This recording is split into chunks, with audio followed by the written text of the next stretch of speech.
Well, I guess we call this episode 4, which we will address momentarily why we're calling it that. The Fritter Hollow podcast, we are at fritterhollow.com. We should be, by the time anybody hears this, we should be on all the major podcast outlets, but we're also on YouTube, YouTube/Fritter Hollow, and you can contact us at hello@fritterhollow.com. I am Derek, here as almost always with Dan. And where do we begin? I guess we start with why this is episode 4. Yeah.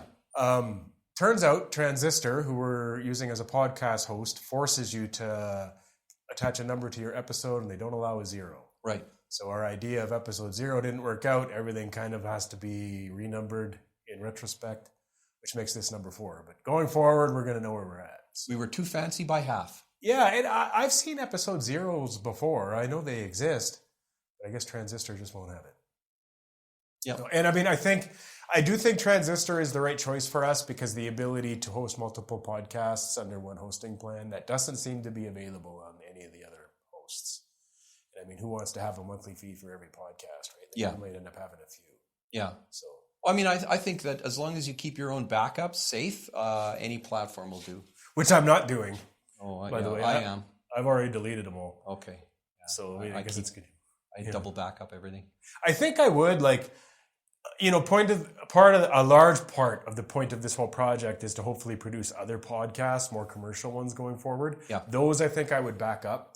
I'm really forcing myself to view this show as a means to an end, as like a launch pad, a mechanism of development. So like I don't want to get lost in the weeds of, storing all of the back episodes and stuff. I'm forcing myself to not care about it on that level. Put my energy and my caution and my care into other more commercially viable things, I think. I don't know, maybe that's wrong. Yeah, I keep it all. That's your nature. Yeah, it is. Yeah, which is interesting. Like, I don't know if we've mentioned this on this show before or not, but the first time I met you, so I posted a classified ad that you responded to. Yeah. I was looking for other people writing songs, just like producers. I think you were. Producers. Yeah, just producers, artists, songwriters. Like you right. It was a networking type thing. Yeah, you named them all. Yeah, and you responded. We communicated over email briefly and arranged to meet in a public parking lot. Yeah. And I remember you pulled up, and the first thing you said to me is, "Is it okay if I record this?" And then you handed me a Zoom, an H2N, I think. I think it was one of these. No, I think it was the H2N at that time. It could have been. Yeah, I don't recall for sure. Yeah. And I just remember and this is going to tie into something we're going to talk about in a minute, but I remember being uncomfortable, like being ambushed with a microphone and what's this guy going to do with the recordings? And then I just remember thinking I reached out, I put the ad out to him. I wanted people that are into this kind of thing, like production. So I kind of asked for this. I didn't expect it, but I kind of asked for it, and I sat through it in the discomfort. And even for the next 2 or 3 days, I remember playing back everything I said. I'm like, this guy's got a recording of everything I said. And what did I say? And just trying to it was it's kind of a bit of a surreal experience, a little spooky. Oh, okay, yeah. And I mean, that's been my whole life, since I was my gosh. I mean, you document in more ways than just audio too. Yeah, right? I do. In high school, I was the camera operator, the editor, which actually happened on the fly because you edited videotape at that time. It was like a reel-to-reel videotape. This is early 80s? This would have been, it might have been 79 actually. I'm trying to think now exactly when that was. 79 or 80. And big battery pack, camera with a tripod. And we filmed for a high school English class, Tess of the Dubervilles. And we did kind of a modern take where it took place on a farm. And I got singled out for my camera and editing skills because I was able to get that tape machine synced up where normally when you start those tape machines, you get that patch of fuzz, that electronic fuzz on the TV. Yeah. But the breaks were almost imperceptible, and the teacher, I remember saying, how did you manage to do that? Yeah. And I don't remember what my answer was. But even going back further, in grade 3, I was the youngest person in the elementary school to be hired as a stagehand. So I was responsible for setting up for assembly and monitoring the PA system for feedback, because those gymnasiums were famous for feedback back then. And I learned how to thread a 16 millimeter projector in grade 3 with such precision and speed that I was the go-to guy. So probably once or twice a week in the middle of the afternoon, the PA would squeal on and the principal would say, Danny to the gymnasium, Danny to the gym. Yeah. And I'd look up and the teacher would nod. It's kind of like, yeah, whatever. And out I'd go into the gymnasium, and there was a whole group of people waiting to see a film. And the teacher saying, oh, thank you very much. Thank you very much. And I go, no problem. Yeah. Here you go. You know, and off would go. And then always a little, not a standing ovation, but a round of applause. Production got into your blood early. It did. Yeah. It did. It was part of me. So yeah, I've been doing it since I was 8. Yeah. Anyway. So I've been doing it ever since, and I record everything. I've got recordings of coffee dates I've had in like the late 90s and early 2000s and stuff. Yeah. I mean, I've listened back recently to some of them, and it's just, you know, it's just bullshit, right? It's just garbage. Well, this does segue into something I want to talk about, and I've considered carefully over recent days whether or not I even wanted to bring this up when we were recording, and I decided I do, so I'm going to. We talked last show briefly about we were going to bring Jason in and kind of spring the mic on him and tell him as a recording for the podcast what we were doing. And I'm still hopeful that we work with Jason in some capacity going forward, even maybe as part of this show. But we did meet last weekend. We did try it and it didn't go over well. So we're not releasing that. We shut the mics off. And Yep. I learned a ton from that. I really did. I don't even know where to start with it. Well, what was your impression of the whole thing, first of all? Not necessarily Jason specific, but just like, what did you take away from that experience? Well, again, if you recall that earlier story that I asked you if you would mind if I recorded that first time we got together. Yeah. And that was that was just standard operating procedure for where I come from. Yeah. Like I would never surprise someone with a microphone or a camera in their face all of a sudden. I would always make sure, even usually a few days in advance to give them a chance. Now I know there's a whole range of internet and broadcast television that goes against that now, the whole gotcha journalism movement. Yeah. But so just for clarity though, we weren't exactly pulling a gotcha. He knew he was being recorded. We asked if he was okay with the mics and stuff.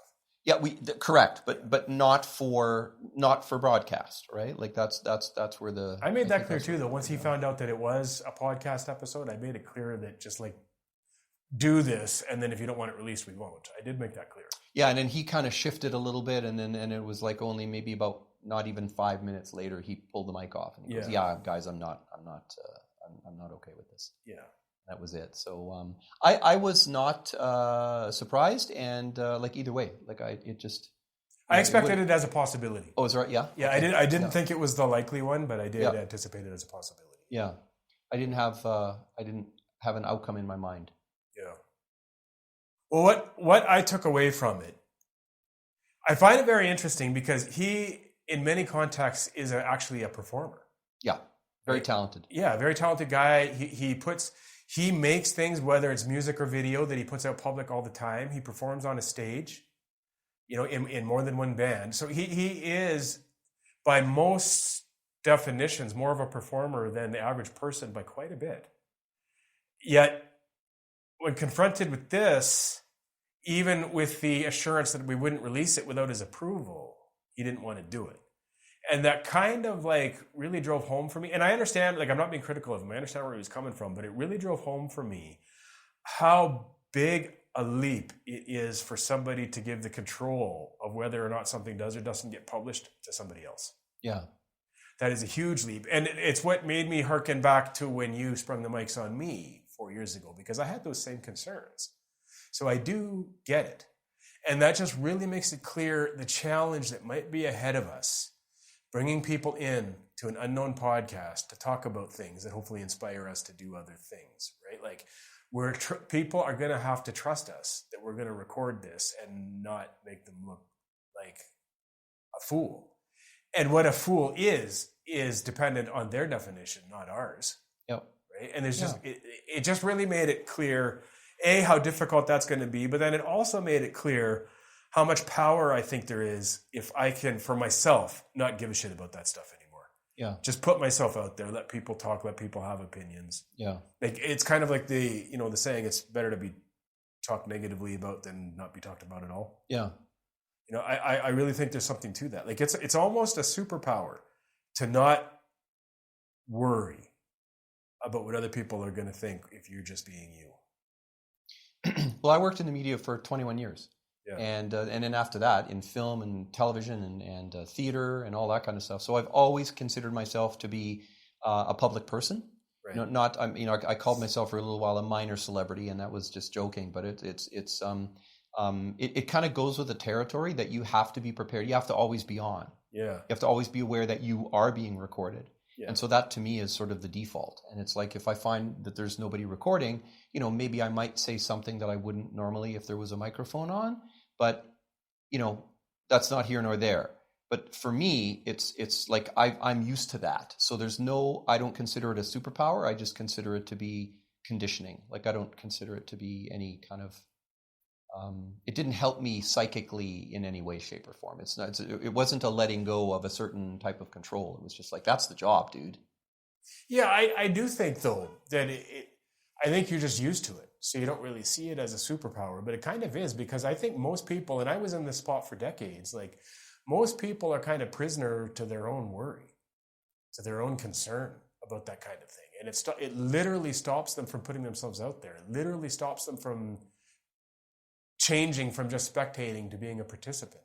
Like, it literally prevents you from living your best life sometimes. And yep. And I've been, as much as like I try to put myself out there, I've been a victim of that too, as recent as last week. So yeah, it just made me like really cognizant of the fact that I think I want to actively combat that. I mean, that's an interesting take on it. I mean, the vast, vast, vast majority of people do not like the way they sound on tape. No, and I get that. I'm used to hearing myself. Right. So And so then that's where the repulsion is, right? Like that's all they need to say no. It's like, oh, I hate the sound of my voice, right? Yeah. And they're done. I hate the sound of my voice, always have. But I learned not to care about it, after that first year that I was on the air. Because it's like, okay, well, someone else obviously doesn't hate it as much as I do, because I'm employed in this, field. So let's just go with it. Yeah. But yeah, I totally get that. And then you stack on other, reasons like, confidentiality or, privacy issues, whatever. I can understand why the vast majority of people say, no. I mean, you watch people doing streeters, television news people, reporters, they're doing streeters. And the amount of people that will, they'll say, hey, do you mind if we ask you a couple of questions? No. Yeah. Right away they'll block their face so they destroy the shot. And that's like you're asking 30 people before you get one person to answer a few questions for you. Yeah, that's normal. So that's what I assume is normal. So anybody I think we bring in, I really think we need to let them know what we're up to, just to, and again, it's a matter of establishing that trust. Mm-hmm. Not to set them on edge, because a lot of people, a lot of people will have to think about what they're going to say before they speak, and that's a problem for us. Yeah, because I'm trying to. My basic theory, at least as it stands right now, is we bring in people that are at least somewhat interesting to us, and see what they have to say that could spark an idea for another project. Yeah, right? And you need people to speak freely to get at that. Yeah, but the people, if we've found them interesting, then they've done something to which we've found interesting. Mm-hmm. But that thing might not be worth documenting on its own, though. No, that's right. But what I'm trying to say, though, is that anybody who's doing something that we think would be worthy of recording is probably already in that universe, in that arena. At least 1 foot in. Yeah. I think if we heard somebody, say, going off at a party, they're riffing on some interesting topic, and they have no desire to be in the public sphere in any way, shape, or form, that would be odd. I think. It would be, but I think that's where some of the gems could be. Well, I wouldn't dispute that. But again, it might not lead to us doing a production with that person, but they might give us the idea. They might give us the thread we were missing to go down a rabbit hole. Right? Yeah, maybe. And I mean, again, this is like I've worked in the field of documentary production for enough time now to know that, those, like, what you see in the best documentary you've ever seen is nowhere close to the best shots they could have got. Yeah. Or the best comments they could have got. Like that's just the nature of it, right? Like that's why so many documentaries will do narration overdubs in a certain part, because they couldn't get the person to say what they wanted them to say, or they said it and they didn't have the camera rolling. I mean, that's sort of the nature of it. Yeah. So, and I think that, and I mean that this is where we bring into a new topic now, is the whole issue of the surveillance glasses. Whether it's the Meta goggles or the Google Glass, or whatever it happened to be. I mean, somebody's just released one now. I think it's Google actually. That they look like my glasses. Yeah. And now they're able to record, not just audio, but video and still photos and probably geographic information, like all kinds of metadata, probably the heartbeat of the person who's wearing them, heart rate and all of that. And I mean, like now all of a sudden it's like, whoa, we got the shot because we're shooting 24/7. And I mean, I think that now all of a sudden, first of all, I think it cheapens the art of documentary production because it makes it so easy now. You just dump your data at the end of each day and, have AI sift through it and give you the gems and boom, there's your new documentary. I don't think those are going to be successful though. I'll tell you why I think that. Between YouTube and TikTok and all of like the short form video and stuff that's going on, we see so much of that kind of content that was just like made with an iPhone and somebody who didn't understand lighting, and we see all kinds of that. TV documentaries still seem special to me because they do take the time to set people up properly, to care about audio, to do the lighting, to edit the shots correctly, to edit the dialogue in a way that tells the story, right? Like they still seem special, and people would rather watch that. They watch that with a more critical eye and a more appreciative. It still stands out. I don't disagree with that, but I mean, we've had, like, when did it come out? It was 2003 was the iMac DV Special Edition, and for the first time in the history of the planet now, anybody with a camcorder could edit their video like with ease and have a decent amount of quality come out the other end, and that changed the game. It changed the game for Casey Neistat and his brother Van. I mean, that was when they were hanging out with Tom Sachs at that time, and they both went into deeply in debt for. To buy a machine and a camera so that they could make films.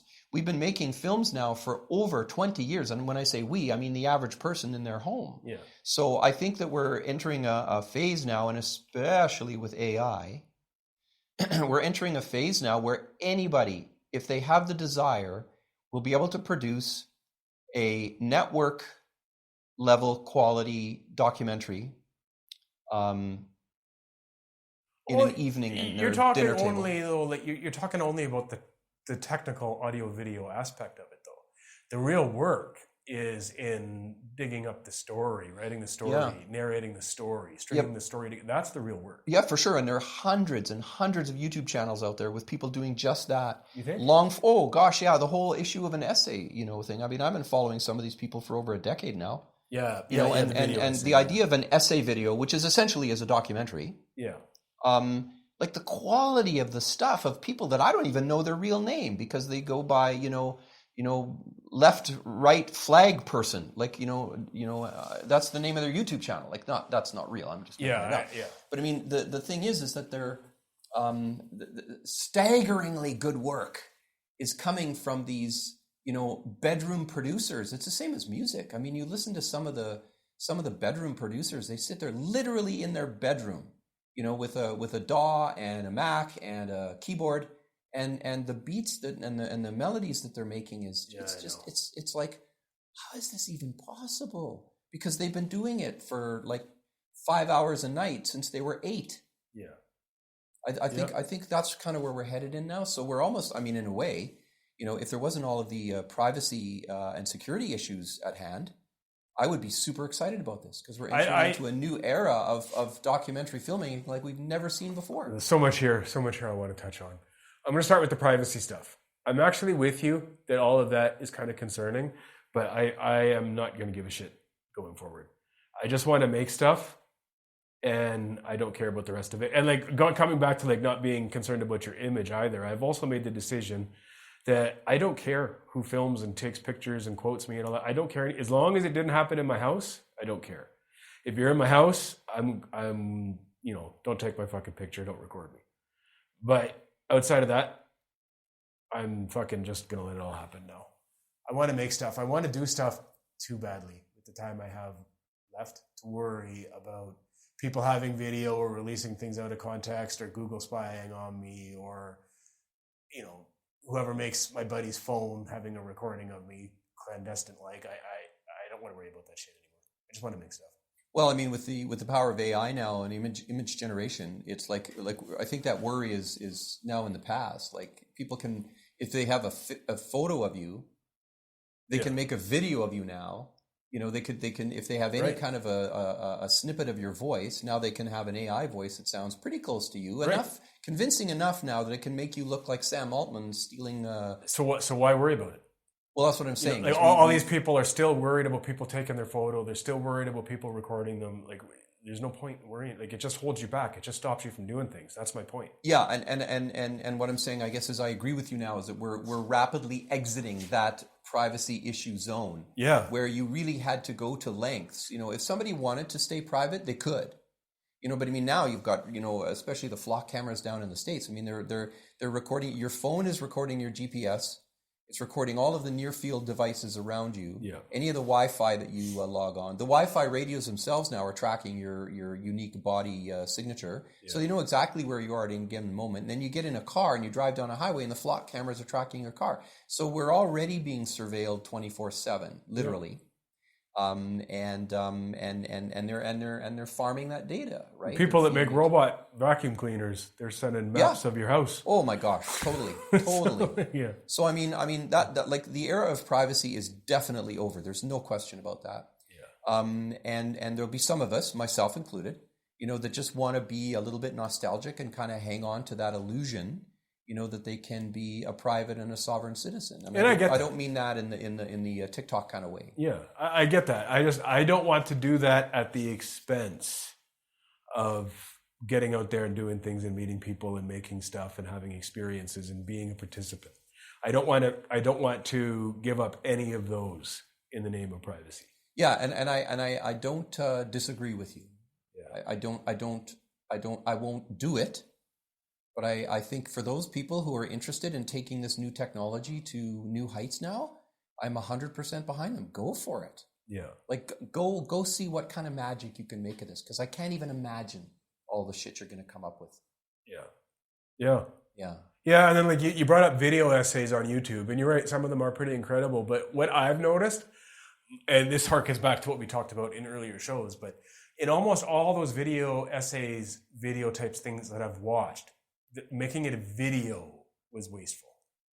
It almost always could have been better done as a podcast. I of course agree with you on that. The footage is almost always just rehashed garbage that is only tangentially relevant. Yeah, and for the most part it is, and I mean now with the AI doing it, right? Like you can basically say, here, I want to write me a script that talks about this issue. It's 30 minutes, it's blah, blah, blah, whatever. It's got a few quotes from different sources, and then boom, there's your script. And then you feed that back into AI and say, now give me the narration of this. And then it does that. And then you feed the narration back into AI and it's like, give me a video, and it matches up all these images that kind of go along with that. I mean, like once you take away the effort of making this content, it loses its meaning and its value intrinsically and extrinsically. That's the truth. And I love listening to podcasts when I'm walking or whatever, and just letting my mind create the visuals. Yeah, for sure. Absolutely. I think that's very important. And that's the kind of work I want to do. That's what I want to present stories and present things to people in a way where their mind can create. Well, that's the thing. And I mean, I think it might take AI a while to catch up on that, because there's so many, if you're looking at video, if you're watching someone, there's so many body language cues that you can take that inform the speech that they're contributing. Yeah. And it's harder to do that with audio only, because, not everybody has the intonation or the inflection or the, syntax or what's the other one? I can't remember the third one. A good narrator can note that stuff. Sorry? A good narrator could note all of that. Yeah. But if two people are having a conversation, not everybody is going to be animated to the way where it's going to be engaging. A lot of people are just, kind of monotone and, and just whatever. I mean, we're doing that now. We're waving our hands around as we talk. Yeah, but we're also, we're also modifying our voices accordingly. We're modulating our voices accordingly, depending on what we want to communicate. I mean, we're both professionals in that regard. But I think that, as you open it up to the vast majority of people now, and everybody becomes a content creator, you're missing that. You can certainly hear it in AI. AI, especially when you hear an odd word that's like, that's not how you pronounce that word. I mean, it's right away, it's a tell that was AI. And we're going to, we're just going to see. I mean, sure, it can and ah and have pauses. The Notebook LLM was kind of a bit of a wake up call to me. Like, it's on the doorstep now. I can spend 20 hours editing this podcast, or I can just feed it into LLM and let it do it. Yeah. Drop a PDF in there, and boom, there it is. Holy moly! 2 people discussing back and forth, debating. A portable document file. That's some thesis or some white paper on something like that. Like, wow! I'm too busy to read this paper, but I can listen to an LLM, a Notebook LLM podcast generated in a few minutes while I hit my treadmill this morning. Yeah. Oh, that's true. My.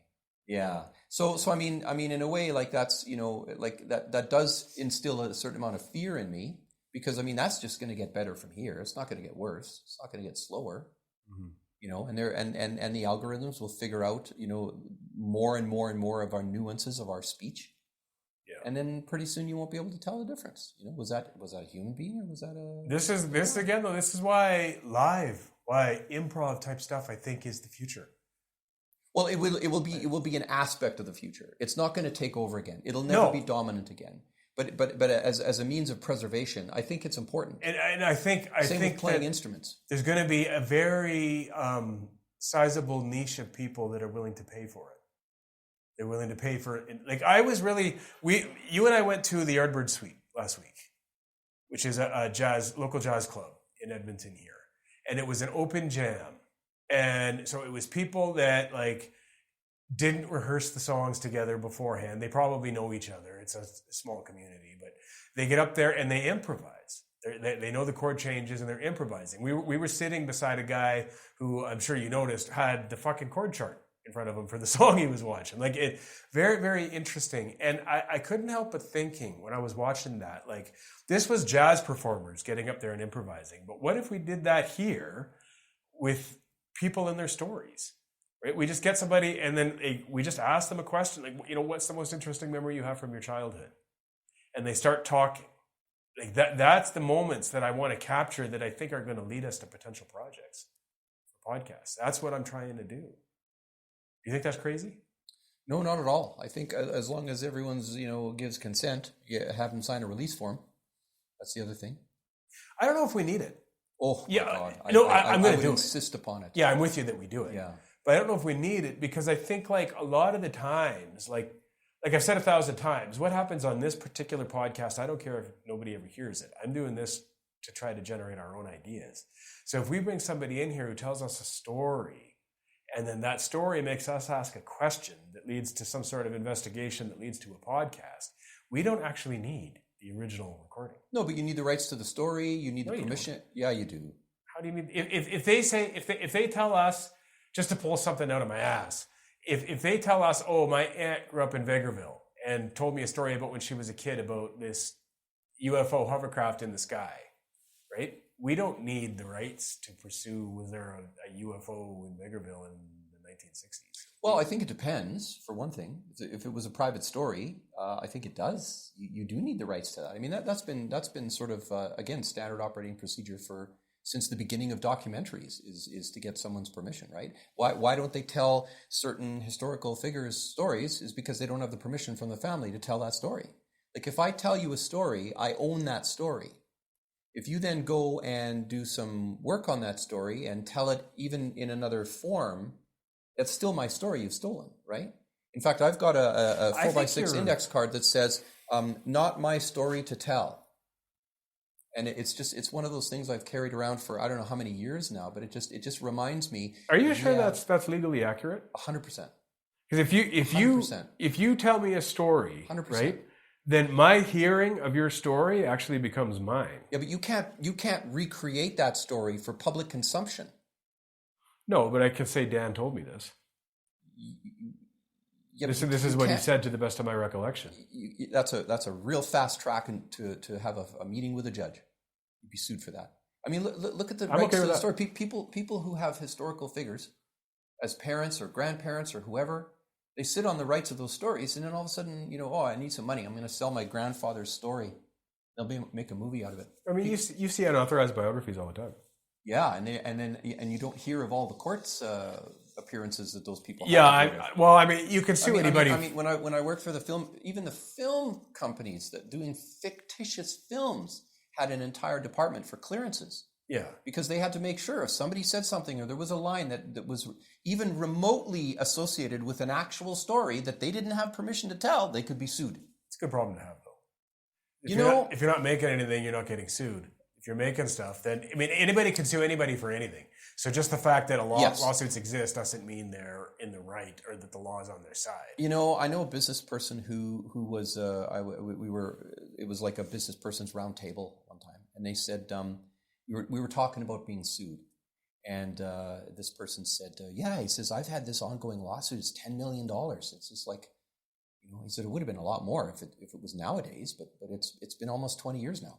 Yeah. And I'm going, a $10 million lawsuit? Like, are you still? Yeah. We appeal, they appeal, this happens, that happens, whatever. It's just, I can't, we can't seem to settle it.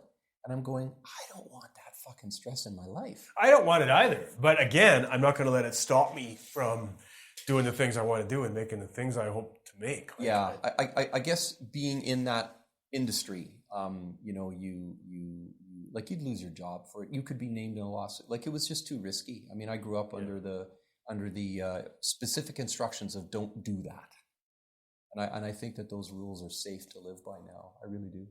And I mean, I understand what you're saying. It's a good problem to have, being sued for, unauthorized telling of a story, but why not get the okay? Yeah, I agreed with you from the beginning. We'll do the forums. I mean, if the story's that good that you have to do it without permission, I don't know.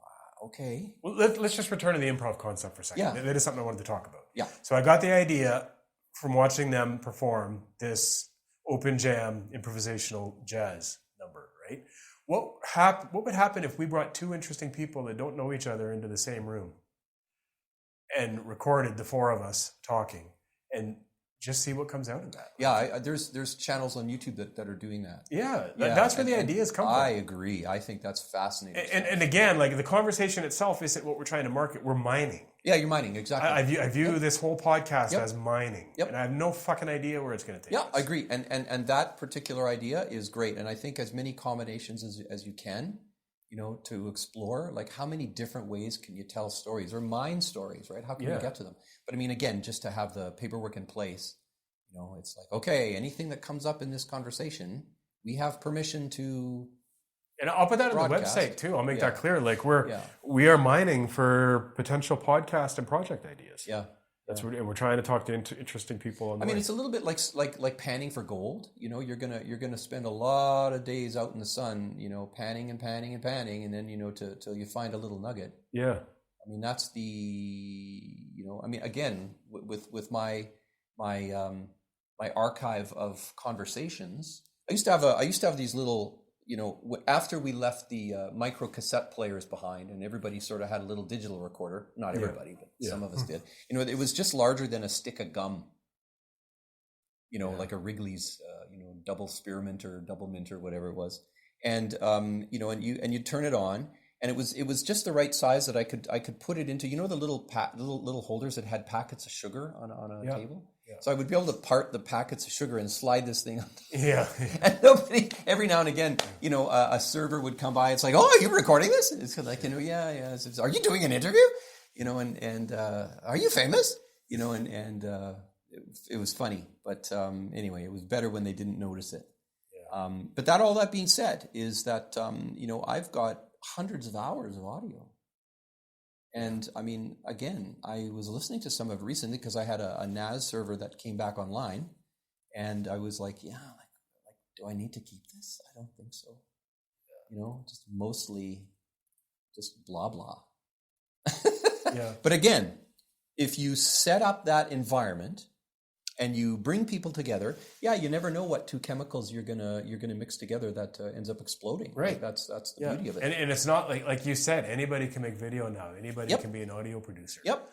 But the trick is finding the story and producing it properly, telling the story in an interesting new way. I would give that the name audio alchemy. Yeah. You're trying to turn lead into gold. Yeah. Another thing I think that we should start doing in the background. So I'm working on my own private podcast project. Yes, you are. I'm very inspired by that and proud of you for doing that. So yeah. Well, good. I'm happy because you're going to produce it. Yeah. So I'm happy about that. I can't wait. Yeah. But one thing that I am increasingly becoming aware of is that we need some music for it. Mm-hmm. So I think that, and this is something I would have loved to talk to Jason about. We will talk to Jason about because I think he should be involved in this if he's willing. I think we should be in the background making music only, like instrumental only tracks that we can pull out when we need podcast music. Not just for mine, which is, obviously I want music for that, but for others too. Like I think we need to start building an archive of instrumental music. Well, that's not it's not a bad idea, but there's services for that, right? There's art. I don't want to use. I understand that, but what I'm trying to say though is that the vast majority of music that they have on those sites is just dead on a server, like nobody uses it, right? Yeah. And that's the problem, is that it's a lot of work to come up with new and novel compositions, to record and produce them, and have them at the ready for something you may or may not use. What a far better way to do it is you record and edit the podcast, and then you hand that over to somebody and say, make music for this. That is way more efficient in terms of how to deliver that. You're not wasting. And I would highly recommend doing that. Yeah, and original music, and maybe even you doing the original music. Well, that's what I'm saying. But don't start producing music now for some, like there aren't enough hours in a day for that. Well, I think it could be a faster process than you're allowing for. This isn't producing a commercial song that you're going to sell to somebody. Oh, I understand. We're producing a 10-second tidbit. So we could literally make just like a 30-second loop where we almost improvise guitar and bass stuff on top of a drum pattern.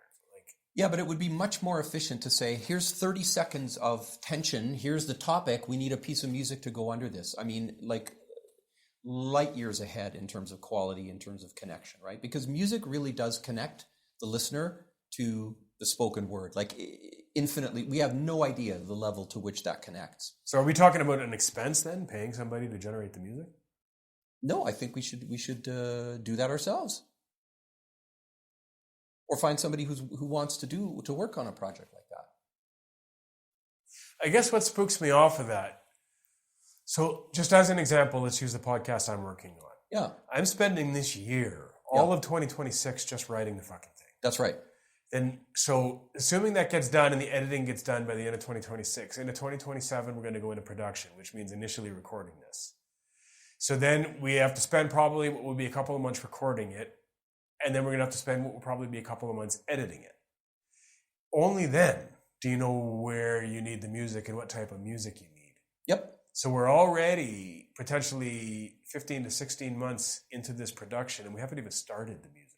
Correct. But then now you're listening to a chunk of it. You don't have to listen to the whole episode, because that'll be done in the editing process. Like, oh, we need music here. Yeah. Like that's as natural as you just put a marker, right? Yeah. And so, okay, episode 3, markers 1, 2, 3, 4, and 5. That's where our music is. So then you just jump to them, and you see you've got the script in front of you. You listen to a little bit of it. Okay, we just need 15 seconds of music here to bridge this 2 thoughts, right? That is way easier to compose. Yeah, you're right. Yeah, than trying to figure out something that might be usable in that. The other thing is, too, is you end up compromising yourself in many ways. Because it's like, well, we have this music, we might as well use it. Yeah, but it doesn't connect. Yeah, but we already did it. Like, you have that sunk costs fallacy, right? Yeah. Yeah. No. Trust me on this one. That's you want to do the music after it's edited. You can do it before you do your Foley or your final mastering or anything like that. But yeah, you want the number of seconds that you need, and you want the thing that you're bridging. Yeah, you might have. I mean, you might be able to say, once you get into it, you would say, yeah, let's do some intros and extras. Okay, here's the vibe that we want. We'll do a few variations on an intro and an extra, and that could be like 10 or 15 seconds. I hope we make connections in the next year then in this jazz improvisational world. Oh, because if we could bring in, don't tease me, man. If we could bring in piano players, if we could bring in trumpet players, and just this 20-second bit, improvise something. Yep. Like that. Yeah, and somebody who studied that, and I mean, again, now you may or may not be talking about money or rights or anything like that, but somebody who studied that, it would be, they'd bang it off like someone makes a sandwich. Yeah, and it would be interesting. It would be authentic. Yep. All the kind of things that I want to do. I mean, ideally, again, thinking as a producer, you would want somebody who would be interested in the theme or the subject matter, that would be interested in listening to the whole podcast for one thing, and then that they would maybe want to contribute in this way. I mean, again, you can look at what are you going to do with this thing once it's done? What's its next life going to look like? Yeah. Is it going to be free, open source, download? Are you going to do a paywall? Are you going to attach yourself to an organization? I mean, Right. there's lots of opportunities that can be explored there, which may or may not affect, somebody who's helping out. Yeah. Yep. Yeah. But I thought you could maybe noodle away on your guitar a little. Yeah, bit. I will. I will. I think that would add another dimension to it. Yeah. That would make it even that much more special. I am. Is it your story? Is it you telling it? But you're also doing the music for it. Like, what? I'm with you. But I mean, I'm not an improvisational trumpet player, and I want some of that too. Okay, yeah. And for that, you'd bring... Yeah, exactly. But that's what I'm saying is like, hey, you know what? This particular passage, this just needs a trumpet just all by itself, just wailing away for 20 seconds. Yeah. That's much easier to go look for after than, hey, let's bring a trumpeter in, let's bring a sax, let's bring a piano player in, let's just have them riff, and then hopefully that's going to fit. You're right. That is what we'll do. Yeah. Okay. So we got this room rearranged a little bit today. Yeah. It's not done, but I think we're 80% there. I would say, yeah. I mean, it depends how finicky we want to do with cabling, but certainly the vast majority of stuff is moved. Yeah. Yeah. So I think it's safe to say we'll record an episode next weekend, but before we do that, we'll get everything connected. So this room might be done. Yeah. After our episode next week. Yeah, maybe. So I think instead we talked earlier about vibe coding the website as an episode of this show. I don't think I want to do it that way anymore. I think I just want to build the site. Okay. I might do that as early as this week. Okay. Just to have something up there because I would like to, we're nearing the end of May now. I would like to have an episode with other people, like actually start doing what we've been talking about doing. I would like to be doing that in June. In June, okay, so that's coming up fast. Right. So I need a website in place before I can even approach people. Okay. Yep. Right? That's like not whether we place ads or whether I'm talking to people on Reddit or in Facebook groups or off a meetup, whatever. Like we need to have somewhere to point them so they can see a photo of us, read a blurb of what we're about. Yep. Yeah, I don't disagree with that at all. And I think that if you had your manifesto on the website and you had sort of a bit of a description of how it works, I think that's really important because somebody can then read that and they go, oh, okay, I understand what's going on. I mean, this is a lab is what it is, right? It's a laboratory, and we're working on these ideas. We have a place to produce and, come together. That's almost no money, right? We talked about this in a previous episode, but it's great. So I wouldn't have a problem with that. This is where I'm going to use AI too. Like, I'm going to take the transcripts from the 4 episodes we've done, including this one, and feed it to ChatGPT and say, spit out a blurb of what we're trying to do so that people can read on the website and understand. Because the first few guests we have aren't going to have episodes to listen to understand because the only episodes that'll exist are the ones with just me and you. Yeah, that's right. Yeah. But so this is our short-term plan then. We're going to produce this episode, post it, of course. We're going to meet here next week to finish working on the room and record another episode. Then once those 2 episodes are uploaded, once I have the 5 and the website is up, I'm going to do the website in the next week too. Then I'm going to feed this podcast to the distributors, like the Apple Podcasts, the Google Podcasts, and everything. And then I'll start reaching out for guests because I want any potential guest to be able to see the completed website, to be able to see sort of the room we're talking about if they come to visit, and to see that this podcast does exist on Apple Podcasts and Google Podcasts and all of that shit. So our short-term plan for the next 2 or 3 weeks is set. Fantastic. And then As usual. It's just a matter of following the path wherever it takes us. Yep. Once that part's done. Yeah. Very doable. I like that. All right. All right. I think we're done for today. Good. Thank you. Thanks for moving everything today. Yeah, you're welcome. You did a lot of work for a guy who's not walking very well. Well, I can pivot. Yeah. yeah.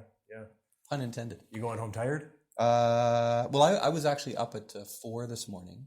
Oh wow. So I'm not going to sleep a lot this summer because I'm catching all the sunsets. Yeah. And they're getting later and later. They are. And now I'm catching the sunrises as well because they are spectacular. For context, it is now 11:40.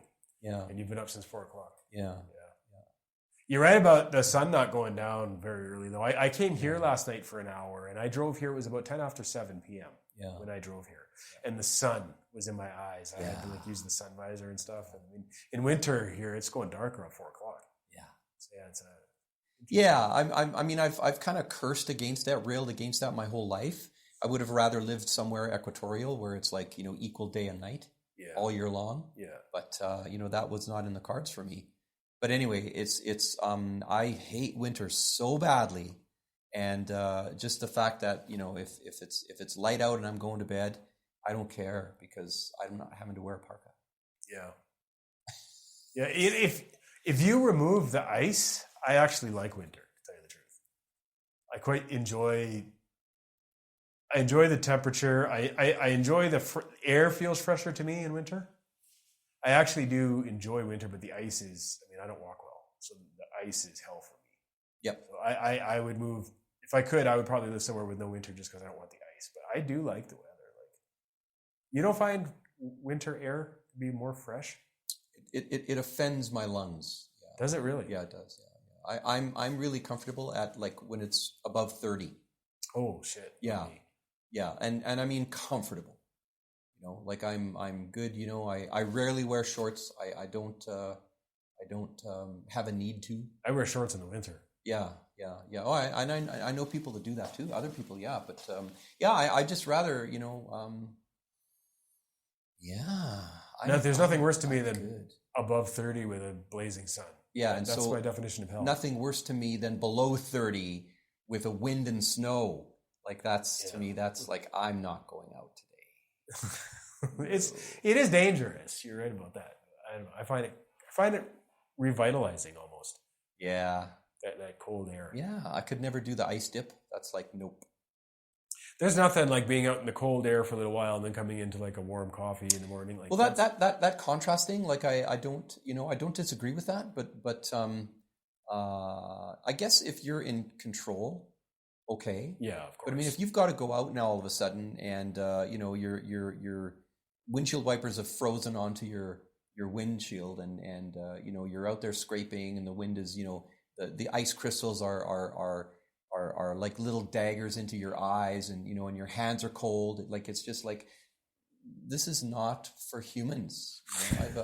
I've a long time ago buddy that used to say people shouldn't live where cherries don't grow. Mm-hmm. I think that's if we would have all just get down below the 49th, we would be a lot better off. That's my thought. It shows you the value of land because I've often been fascinated that people even settled here. Yeah, they didn't have the modern convenience. It was dangerous. People died. Correct. Coming here, and absolutely for the privilege of living in this inhospitable climate, they were fighting Indians.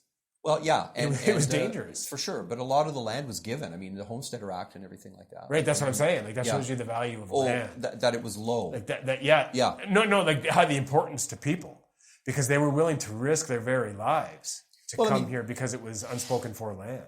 Yeah, but back then, that's like it was subsistence farming up until that point in history, And I know the Industrial Revolution changed a lot of stuff, and in the more like the older cities.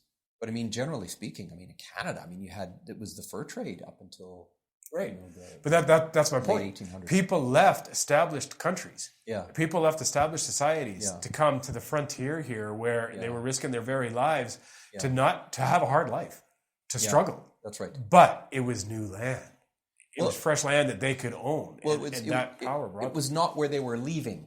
Is I think the most important thing. Like a lot of them were running away from strife or famine or war. Yeah. I mean that was what. So it wasn't the fact that right. That's what I mean. New land is valuable. Like it's a new opportunity. Oh, it's a new. saying. Yeah. That's where the value. Yeah, that's an interesting way of looking at it. I think it was just like, you know, that saying is like you're either running to something or you're running from something. Yeah. Most of them were running from something, not to something. You Yeah. know, nobody would want to run to unbroken land in a harsh climate. Like that's not. It's like, hey man, let's go out and, you know, and. But the only way to run from something is to have a place to go. That's right. Yeah. Which makes the land valuable. Yeah. That's like, yeah. I don't know if they looked at it as being valuable. I think a lot of them hated it. You know. But it was necessary. They couldn't have ran without it. Yeah. You need a place to go. Yep. But I mean, if they could have gone to, you know, the Palisades, Hawaii, you know. Yeah. You know, I mean, you know, would they have? I don't know. It's interesting. Interesting. I mean, I often wonder why my grandparents ended up where they ended up. And it was that they were running away from stuff. Yeah. You know, they were being forced. They were being put on, you know, as young children, being put on a boat. Yeah. And sent across the ocean to live with a distant relative because the only future for them was war. That's shocking thought.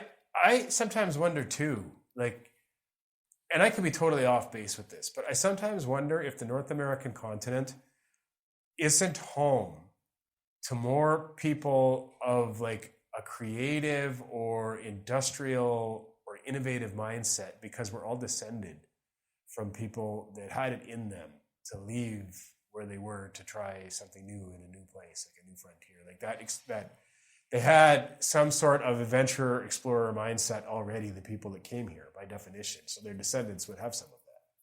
You follow what I'm saying? I do. That's an interesting I've often wondered thought. that. Yeah. Like if on the whole, North America is that sort of innovative exploration, creative type space because of who we're all descended from. Problem solving, by our nature. Yeah. And it's still happening. We still have immigrants coming here en masse, right? Yep. So it's a certain type of person. Like even if you are in dire straits and escaping that, you still have to have some of that in your personality to make it work. Well, yeah, or you don't survive. I mean, Right. so I mean, by definition, right? The survivors have children, and the children survive. And, Right. Like the people that stay behind in the old countries are either the people that have it made there and don't want to leave, so they don't have that innovative spirit, or the people that are broken, but they don't have enough of that oomph in them to make the trip. Yeah. They just give up and stay where they are. Yeah. There's lots of books on that topic, and it's a fascinating thing. You know, when you figure out how we all got to where we are. Yeah. You know, and I mean, generally speaking, I mean, you don't see a lot of poverty north of the 49th parallel. Like you don't have the luxury of being poor. Yeah. You know, whereas if you go down to the equator, that's where all the poverty is. Yeah, it's true. So, okay, you know, by now, like unpack that. Yeah. Right. So, you know, it's interesting you bring that up though. Talking about homelessness here, like in Canada, especially Edmonton, where we live, I am absolutely fascinated by how many people we have in our population that think they're supportive of the rights of homeless people by letting them wander the streets and allowing them to stand on street corners begging for money. In a place where it's minus 30 for 4 or 5 months of the year, we normalize that. And that is somehow supportive of homeless people. I'm blown away by that. It's fucking dangerous to be homeless here. Well, it is, and I would rather not talk about the homelessness equation because that one runs deep for me, and I'm also extremely passionate about it, right. And I'm also highly critical of the people who have been so-called working to end homelessness and provide a solution. 100%. And don't get me started on that. I won't get you started. I couldn't agree with you more, by the way. Yeah, totally inhumane, and shame on us for even the way we look at it. Yeah. I mean, I'll just, no, don't get me started, please. Yeah. Don't do it. Yeah, it's problematic. I remember, I'll wrap this up soon, but I remember when Sohi was running for mayor, where he lost me is I saw a clip of him talking to some reporter on the news, talking about how he was going to end hate and homelessness. And that, I'm like, that's like the most useless comment in the world. The two things you can't end.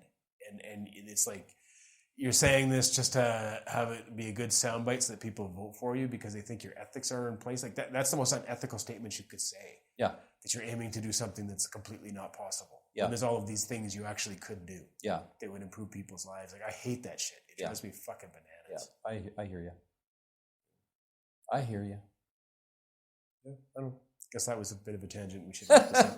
But... All right. All right. We'll meet See you you next next week. time. You bet.